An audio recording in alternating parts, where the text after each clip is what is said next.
তুমি ওকে ভালো করে চেনো না, তাই জন্মের কিছু বছর পরে বাপ মাকে খেয়েছে।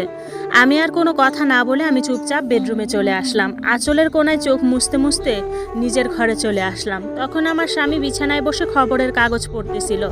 আমার স্বামী বেশ চুপচাপ স্বভাবের একজন গম্ভীর মানুষ। আমার ব্যাপারে তার কোনো মাথা ব্যথা নেই। আমি খেলাম কি খেলাম না সেই বিষয়ে তার কোনো কৌতূহল নেই। আজকাল মাঝে মধ্যে সেও আমাকে দু একটা কড়া কথা বলে দেয়। তার অন্যান্য বন্ধু বান্ধবরা নাকি বিয়ে করে শ্বশুরবাড়ি টাকা পয়সা চলাফেরা করে, আর তার ছোট ভাই আমার দেবর বেশ কিছুদিন হয়েছে বিয়ে করেছে। তার শ্বশুরবাড়ি থেকেও এটা ওটা পাঠায়। আমার স্বামী আমাকে বলল, তুমি আমার দিকে এভাবে তাকিয়ে আছো কেন? আমাকে কি তুমি নতুন দেখছো? আমি বললাম, না, তোমাকে নতুন দেখছি না। তুমি আগে যেমন ছিলে এখনও ঠিক তেমনই আছো। তুমি আমাকে বোকা পেয়েছো? তুমি আমাকে আকার ইঙ্গিতে কি বোঝাতে চেয়েছো আমি কিন্তু বুঝতে পেরেছি। দেখো, আমার মায়ের বিরুদ্ধে আমার কাছে কিন্তু কোনো নালিশ করতে এসো না। আমার মায়ের কথাই শেষ কথা। আমার মায়ের কথাতেই এই সংসার চলবে। আমি আমার স্বামীর দিকে কিছুটা সময় তাকিয়ে আর কিছুই বললাম না, চুপচাপ রুম থেকে বের হয়ে গেলাম।